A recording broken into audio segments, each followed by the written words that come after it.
Alright. Tomboy Official, welcome back. So, oh my gosh, I'm yawning. I'm probably tired still, honestly. Um, let's talk some more about money. So where I left off talking about Uber Eats, I don't know. I went and checked my Uber Pro account. There's this card called Uber Pro card that I had linked to my account because I ordered the card. So let me talk about that a little bit because I didn't really um explain. So Uber Eats, when you cash out, like initially when you start, you can link a debit card or your bank account. If you link your bank account, it's going to take, I think, 3 to 5 days to post. You also have an option to get your money posted once a week, or you can cash out every day. I think it's up to 5 times a day. The representative on the phone said six, but I think it's five, but I don't know. I could be wrong. Um, they said six. So, and I did talk to a representative this morning. I recorded the call.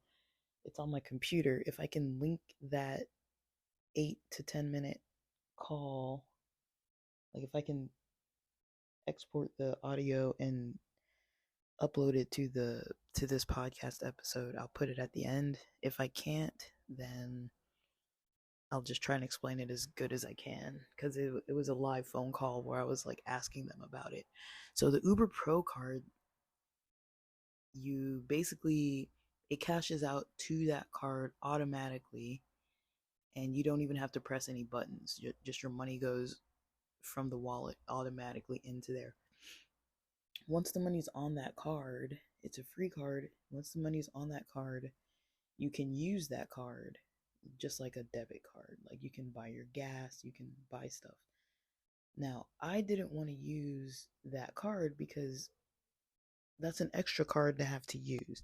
So it's like instead of adding it to my main, you know, um, bank debit card balance, instead of adding it to that separate card, that separate bank account where all of my money that comes in, I try to put all my money that comes in into that account. Um, the Uber Pro card is just an extra expense. If I want to take the money off that card and put it into that account onto that debit card, it's going to cost me $2.99.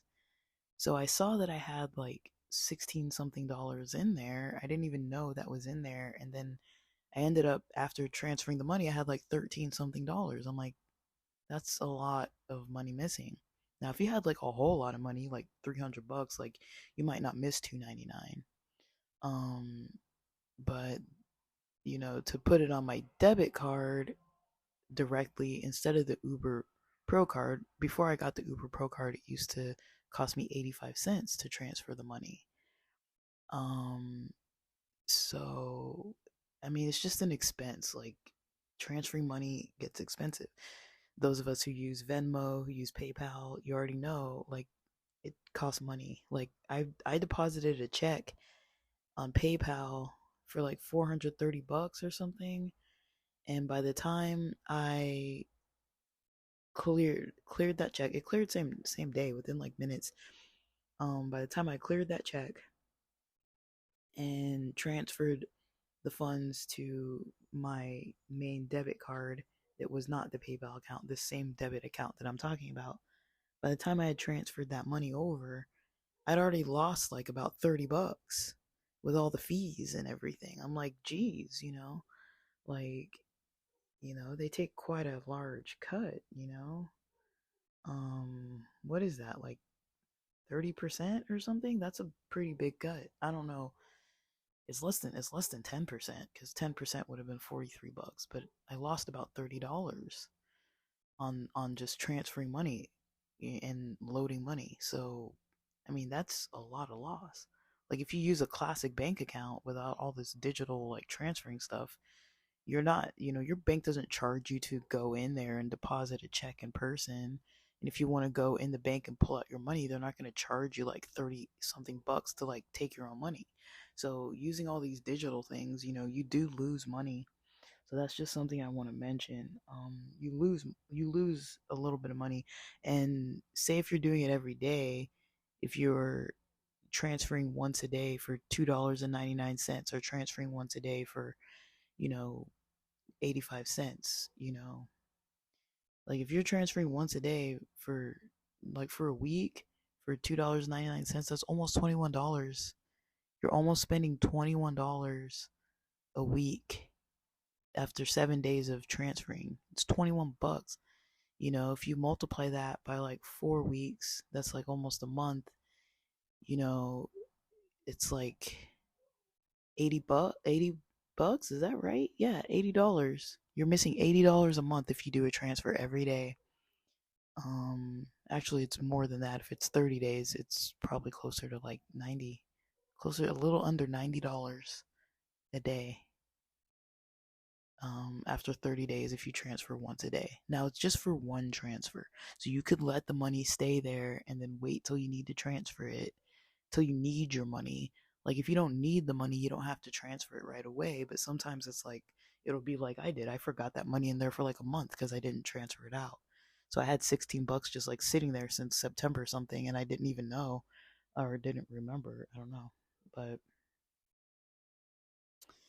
um, yeah, that's a whole situation of its own, right? Oh my gosh, sorry that it cut out.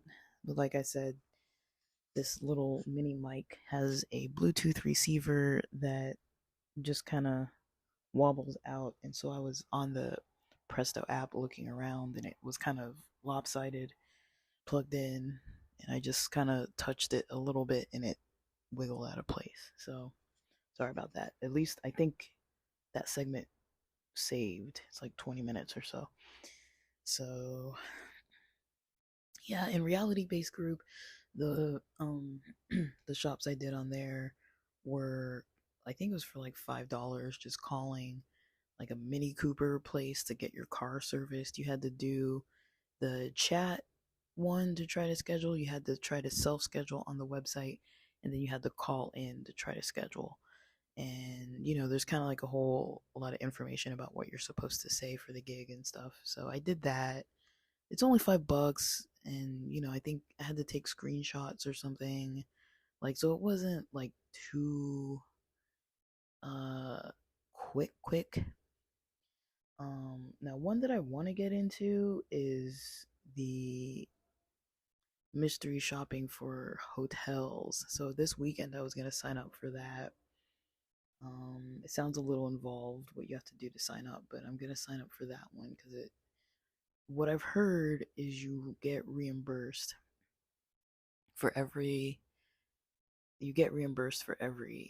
um one that you do, but you have to pay out of pocket. And then some people say that there are expenses on your end, like if it tells you to go buy something from the gift shop, or maybe eat something at the dining area, or whatever it tells you to do for the instructions. Like, if you weren't going to do that in the first place, they might not reimburse you for that stuff. And they say that there's like surveys you have to do. So maybe surveys about your dining experience, or surveys about the gift shop, or surveys about the check-in, or maybe the laundry, or whatever it is. Like, and so you might be losing money on those. But if you think about it, if you're traveling and they have them in the area that you're going anyways, you at least get the whole hotel stay covered. And so it's something to consider. um so I'm considering trying that when I go to San Diego. I just don't know what the options might look like. Usually I just go for the cheapest hotels, but and the ones that are central. But it's like, if you think about it, if you're getting a hotel in like Scripps Ranch, but then you take the train down and you end up at like Old Town, and then you have to like take an Uber back up to like Scripps Ranch, and then you're hanging out in like Gaslamp, and then you have to Uber back and forth between Gaslamp and Scripps Ranch like every day when you're in town. It's like that's gonna add up. So it's like instead of staying in Old Town or staying downtown or staying even on like the regular Hotel Circle area that's kind of way centrally located, you might, I don't know, I'm gonna see, but I'm guessing it's probably not gonna be the easiest. um there's probably gonna be some kind of situation with it, so we'll see. But I want to sign up for that. um what's it called? I wrote it down. I mean, I saved the link. I had it open. What's it called? Let us see if I can find it. Um, Man, I'm terrible at closing windows and then I can't find things. I don't know. I don't know what it's called. I think it started with a C. I don't know what it's called. Did I write it down? I thought I wrote it down. Let me see if I wrote it in my notes, in my to-do list. Okay, I copied the link. It says coyle.shopmetrics.com. COYLE dot shopmetrics, METRICS.com. And so that's the name of the hotel place, the Hotel Mystery Shopper website that you can sign up for free to do it and get your stays comped. But they say they don't reimburse you for 30 to 60 days. I don't know if that includes the deposit. And then, like I said, people said that if there's a task where it tells you to go somewhere, you kind of have to deal with that. So that's one thing that I've been wanting to do. I'm gonna look into it before the next time I start going to San Diego. So I hope I can sign up this weekend. And then there's one more gig. Oh man, I should open my email first. I don't know the name of this one, man. I'll have to find the name and I'll put it in another episode. But basically, I think I haven't done it yet. So let me not talk too much about it and then I'll end this episode. But and I'll see if I can upload that segment that I talked to the Uber Eats representative on the phone about the Uber Pro card. But yeah, don't I don't know. I just don't know. Um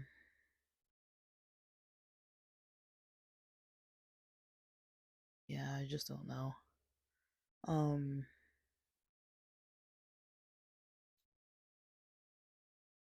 I um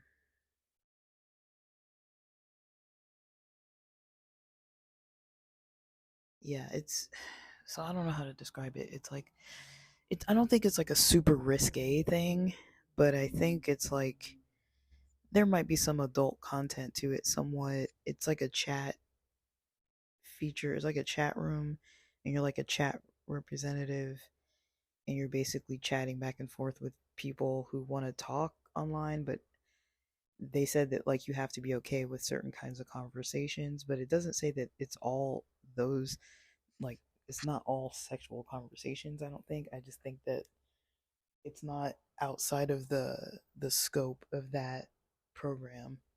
Now, I did sign up for it before to see what it was like. People said that you make maybe $10 an hour, so it didn't sound that worth it. I don't know how often the messages come in. Somebody did the math on it and said something about like if you could send however many messages in 2 or 3 minutes, you're making that much money. But then it's like, well, are you getting messages that fast? Like, is it just like popping off like you're getting like a whole bunch of like messages coming in to respond to? Because I know when it comes to those survey type of apps or those survey type of gigs, a lot of times with those surveys that you just do online, it might be 1 or 2 cents per survey or like a very low pay per survey. You can't cash out till you get like $10 or $20 or something like that with those. and it would take you like months to get there because they don't offer you that many surveys. So if you're not getting offered, like in this one that I'm talking about, if you're not getting offered the gig, if you're not getting offered to chat with people, it's text chatting. It's not video, it's not audio, it's text. And so you basically have to submit a sample of your writing responding to like one customer or whatever they're called, and then they review it. So I did get accepted, but they tell you you have to respond in like 2 days or 1 day or whatever. And I think I didn't check my email back for like a week because it was like, you know how you make those email addresses that like it's just for signing up for stuff, but it's not really one that I check. So I didn't know how long they were going to take, and so I didn't check it until like a week later, and I'd already passed that 2 or 3 day deadline. I'll record more about it once I figure out where it was. I know what email account it was in. It was just way back, so I don't want to pull it up now because this is already getting lengthy. But we're gonna talk some more about some money. Um, and then yeah, I hope this is helpful though. The things I'm talking about today, they're kind of smaller, but it's just food for thought, like consider, all the expenses that you have. If you were able to cover those expenses, at least like if you go out of town on the weekend, on Saturdays, or if you do something like that, imagine if you could cover $40 to $80 by the 22nd of every month. If you could cover 40 to 80 bucks, like basically you're traveling around and taking little trips for free. And people nowadays, that's the main thing. They're like, I can't go out, I can't do anything. But it's like, well, if you're covering it in advance, and then just you got to keep track, be organized, keep a spreadsheet or keep some kind of log of like what you did when, how much you plan on spending when you go there, like map out what you're going to have to spend, and then map out what your expenses and payouts are going to be for the gig, and make sure it at least evens out, or at least you get a profit from it. um but yeah, I want to try the hotel mystery shops, and I want to see what's up with that chat one, just because I just want to test it to see what I think. I've tried a lot of gigs and stuff, but like I said, like a lot of them, they're not sustainable. Like the one where you're going around to like different post offices, like, and they have to be 30 minutes apart. Like once you dry them all up, like it's not every post office. Like I'm in LA, there's like maybe two in my area. Usually when I look on there, it's like two in my area that I could do within a day. But mind you, it's already gonna waste like an hour of your time. Um, and then you have to have money out of pocket, and then you have to go, to the post place. Um, and then you have to basically,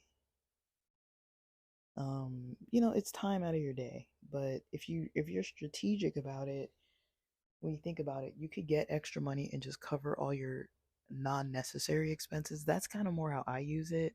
Or if I'm like, oh, like I did some stuff on my credit card, let me just pay that off with doing these gigs, like that's kind of more how I treat it. I treat Uber Eats more like the money that I'm going to use on a regular basis. And then these other kind of gigs, because they're so sporadic and you can't pay out same day, and like you got to wait for the money to come to your account, and like there's like $8 here, $12 here, $18 there, maybe $20 there, like, and like, the types, they kind of dry up and they limit you. So they'll say like you can't do more than five in a day, or like, so like you can't really make that much money. Like you can make money if you're diligent and organized and like schedule it out, and everything has a purpose of where it's going to go. But if you're just like randomly waking up one day and just like scrambling around, like it's going to be really hard to like make sense of it, and it's going to feel like it's not worth it because you're not in advance. You're not like like being strategic. I feel like with these types of gigs, you really have to be strategic, because then you'll see the benefit of it, because it's little bits of money at a time. But if you're strategic and you're like, okay, this paid for this concert ticket, this paid for this drive up to Riverside and back, this paid for, my gas when I went snowboarding, like this paid for, like this covered my hotel stay, even though maybe I paid a little bit out of pocket. Like I wasn't paying fully out of pocket. Like I mean I got it mostly covered. Even if you do have to go to like a gift shop and like maybe order like a room service or something, it's like it's still not going to cost as much as a hotel stay if you're staying like 3 days, 4 days, whatever. Like you might be able to get that comped. And so it's like, yeah, you might have to wait 30 or 60 days for the reimbursement, but the math is what matters, and it's the math that's going to even things out for you. And if you consider all the stuff that you do or want to do, I mean, if you even go out once a week or once a month or once every other week, you can cover all these expenses by doing these little gigs. You know, if you strategically are like, okay, I know I'm going out next month, so I'm going to allot this money for these gigs to this trip or whatever. You know, you can kind of figure it out that way versus being like, I'm gonna, like I'm gonna um do this other thing, and it doesn't really work out so smoothly or something. um you got to kind of just do it do it together, do it and like schedule it and make sure it's going to even out. Because I mean, yeah, $8 seems like nothing, $15 seems like nothing, $12 seems like nothing, and then if you consider what you're taking out for your own gas to go do these gigs, or if you have to pay a little bit out of pocket, then taking pictures of receipts and all the time it takes to do all these little tasks, because it's not like you're doing the same task every day and you're getting used to it, and then you're like, oh, like, I did this, and like you get faster at it because it's so routine. Like it's not like you're doing like that, like it's pretty sporadic, and so like you do get a little better at some of them, the ones that you do a lot. But if it's some complete novel gig task, it's going to be a little slower for that $8 or $10 or whatever. But that's just how I see it, because I'm like, people say that there's no money to do stuff, but if you're strategic about it, if you have a strategy, you can use like these little gig methods to kind of pay for stuff. And that's kind of what I would recommend, is doing it that way. Either doing it that way for towards bills you already know you have that you want to knock out. Like if you have a phone bill once a month, or like your car insurance once a month. I mean, I don't know, some states your car insurance is like hundreds of dollars, but here it's like, my car insurance costs less than my gym membership. And so, um, I'm not even paying $30 for car insurance a month. So I could easily find gigs that would cover $30, you know. Um, so just thinking about that, like you have expenses, you're already working, but then these little gigs cover all these other little expenses, or maybe other stuff that you want to do that you're like, I don't want to spend my paycheck to do it. You can use this, alternative method to fund your activities. So that's kind of how I see it. Um, I don't think I don't think it's that hard to do. It's just an organization thing, a patience thing, but it adds up. I'm telling you, totally adds up. So hopefully that's helpful, and we'll get into talking about some more stuff. All right, guys. So, um, outside of Uber Eats, I would say, yeah, and outside of EPMS, Ellis Online, I would say other mystery shopper gigs are good. Um, Now there are, I mean, I'm gonna talk about those in this episode, but there are other, um, other, apps that you can do deliveries. They're Shipped, SHIPT. There's Instacart. There's Amazon deliveries. There's different type of courier companies you can work for. Um, there's Grubhub. There's, I don't know what's up with Postmates, if it's Uber Eats now or what happened. Um, but yeah, and then you can do like, driving, people around, like taking people from place to place with like um what's it called, with um Lyft and Uber, being a driver. um I don't know the process of becoming a driver for Amazon Prime. I've heard different uh explanations about the quality of that job. Some people say that it's just too strict with like how they kind of hound you. Uh, the person I know that worked there seemed like they had an issue with it. Um, but they also, not only had an issue with that, but I mean, I've the whole time I've known them, they've never had a job that they've liked. So I don't really know if that person is the main person to like go by. They used to work a different delivery job, and then they used to work in like elderly care, and they've always had like problems with the bosses and with management and stuff. I've noticed, and so I don't really know if it's just them or if those types of jobs that they've done, including Amazon Prime delivery, if it really is an issue. Um, it sounds like they kind of keep track of how long you're spending and like want you to do like a certain amount of deliveries in a certain amount of time, but it's like there's only so much you can do with like traffic and driving and stuff. You want to be safe. Like it's not a speed thing. Like I don't think you can really do it any faster. But I do think they probably have good hour options. And then there's also Amazon warehouse working. I've seen people get jobs there really fast. Um, People say it's cold. People say that it's unorganized with the scanning. Sometimes, I don't know, but other people like it.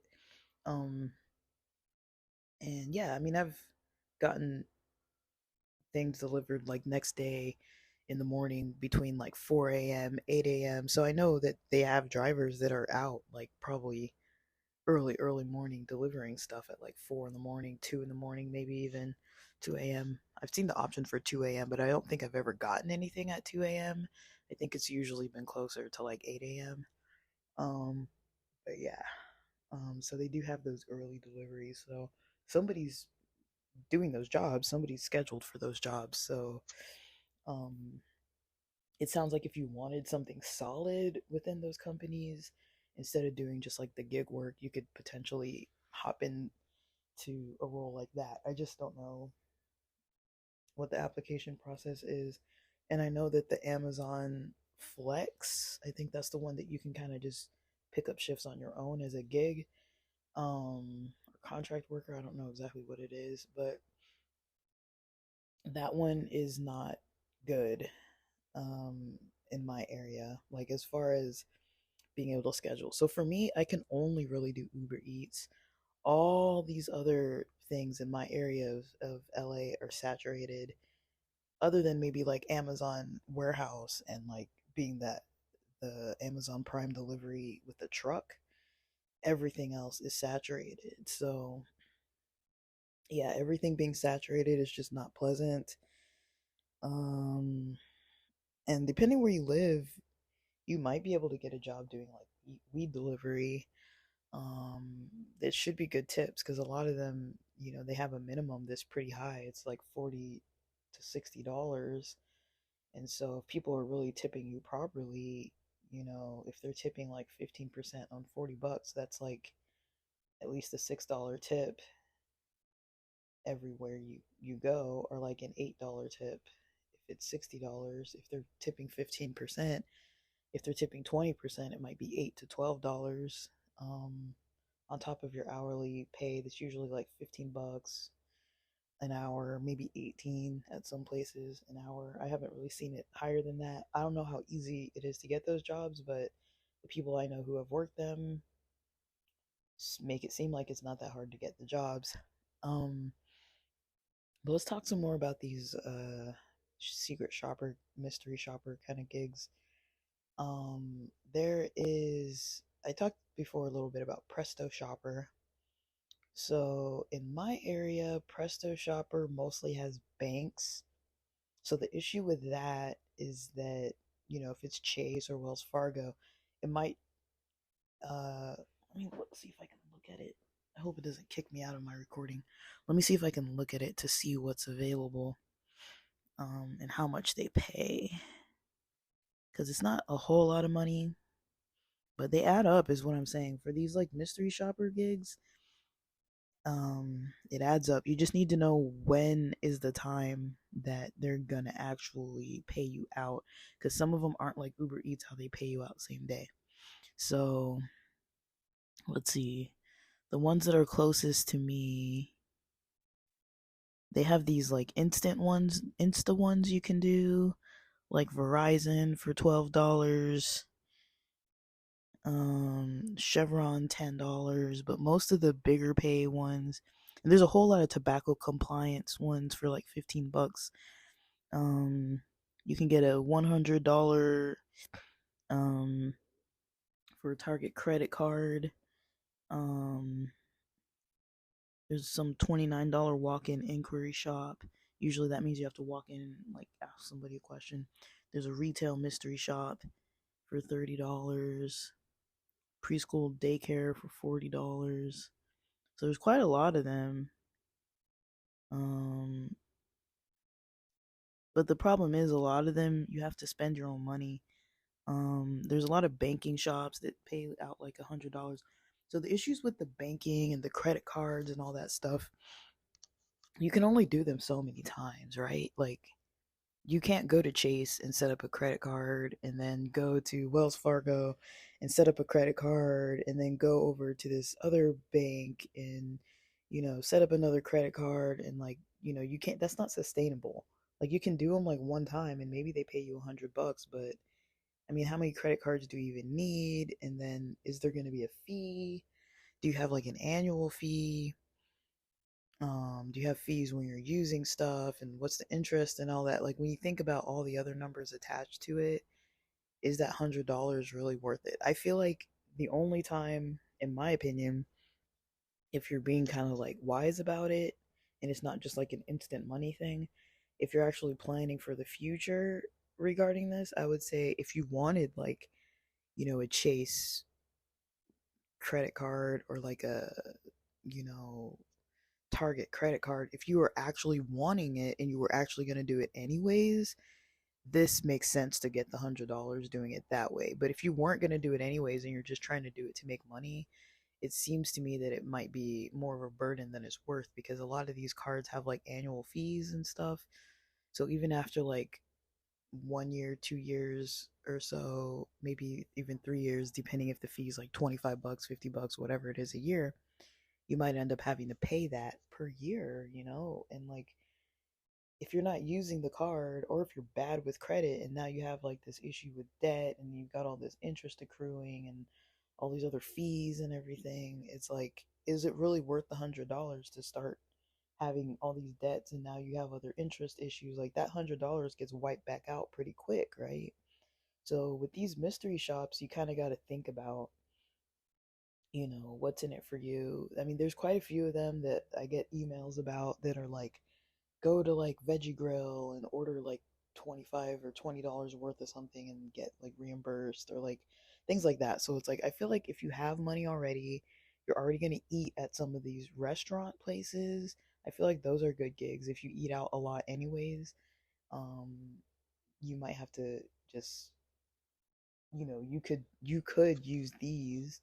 So one way that I try to use mystery shopper gigs isn't really to just make extra money on the side. It's not really like that. I try to use it to cover my cost of things.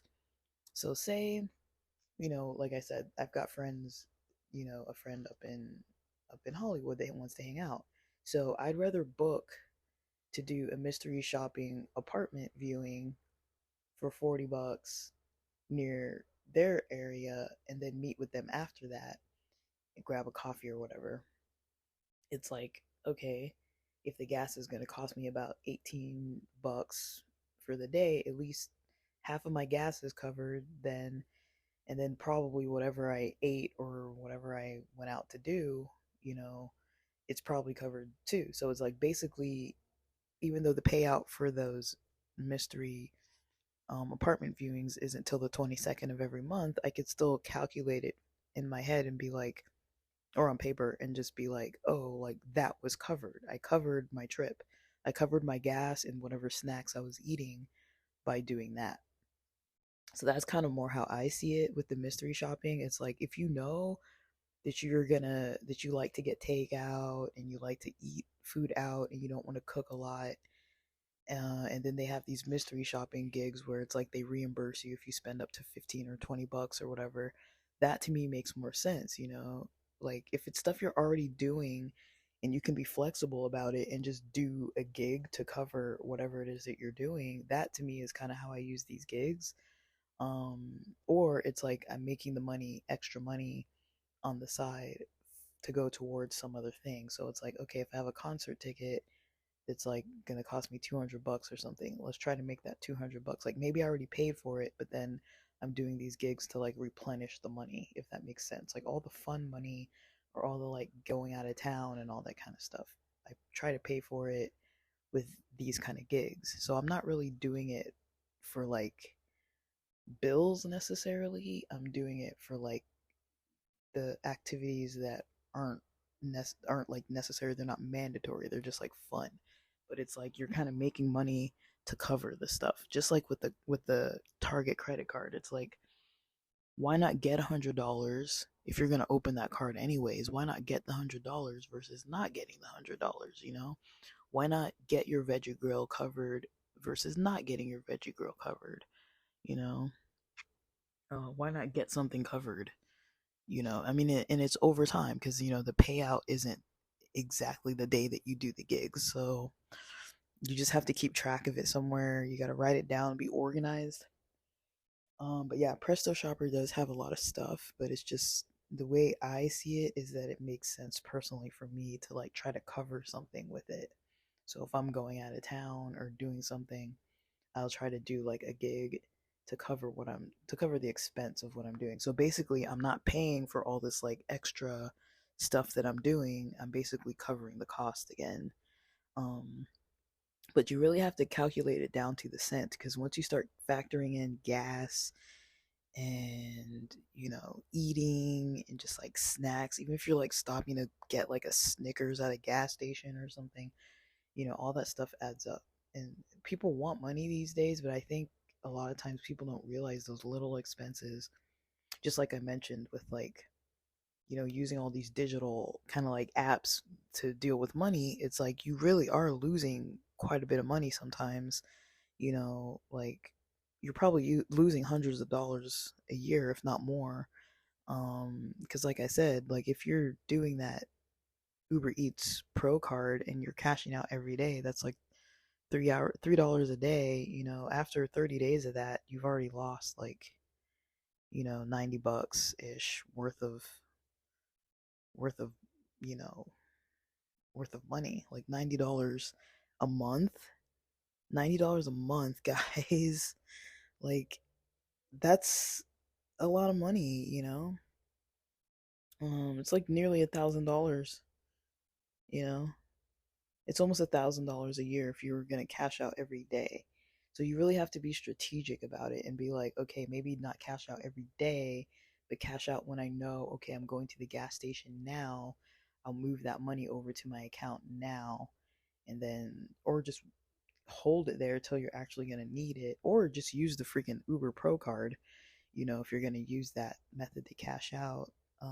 But that's why I wanted to go back to the debit card cash out because I'd rather have the 85 cents cash out, or the option is to use the Uber Pro card. So now you have an extra card that you have to like keep track of using. But that's an option. Some people like to have more cards. I'm not a person that likes to have like 8 cards that I'm using, but maybe that might be like a good plan for me is to just start using the Uber Pro card for certain stuff, and keeping it active and then cashing out the money when I need it. But there's this other, you know, I talked a little bit about reality based group. It's another mystery shopper app that you can sign up for. They have some kind of gigs you can do. Um, I don't know if it's Presto Shopper or Reality Based Group that has the one where you go to the what do you call it? The post office. So you have to buy the packaging, you have to ship something for $2, and you have to look at the, like, basically track that they're doing the hazard material thing.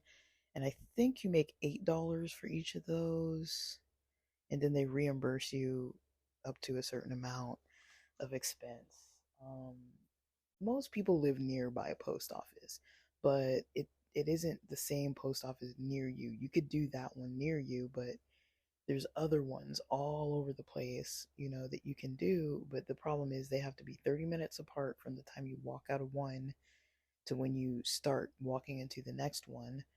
And then you can't do it 30 minutes before, 30 minutes before, 30 minutes after opening, or after 30 minutes before they close. So if they're 9 to 5, you can do it between 9:30 and 4:30. You can't do it like right when they open or right when they close, because you're supposed to like count how many people in front of you, and like, they want to make sure you have enough time to do it, not just like, oh, I walked in and like some weird thing happened, and then like, there's like some excuse that comes up, you know because that wouldn't be like maybe part of a typical work day. um you're just making sure they're following protocol with the hazard materials and stuff. um Now if you don't have anything to ship, it's 2 pounds. I mean, you're gonna have to figure that one out. So it's kind of like, and then you're paying out of pocket and waiting to be reimbursed. So you get reimbursed for all your expensive expenses if you have those receipts, and then you're gonna basically, if you're not sending stuff that you already have, like, I don't know what you would have, but the way I did it was, I had an EBT card at the time, so I would purchase things on EBT, and then like groceries, and send them to. So basically, it was covered. I wasn't paying for groceries. It was already covered by EBT, and then I was sending them to, um, like a food bank in San Diego, and so you know the materials that I used for shipping, that was covered. It gets reimbursed, and then whatever you pay for shipping, that gets reimbursed. But whatever you're putting in the box, unless you have a way to reimburse it, like how I was using, like, say if you already get gift cards for stuff that you're not going to use, for example, um, you could maybe use that or whatever. But it's like you're really making like $8, $12. You're not making a lot, and like I said, these gigs, you're not like sustaining yourself. You're not like paying off all your bills, or like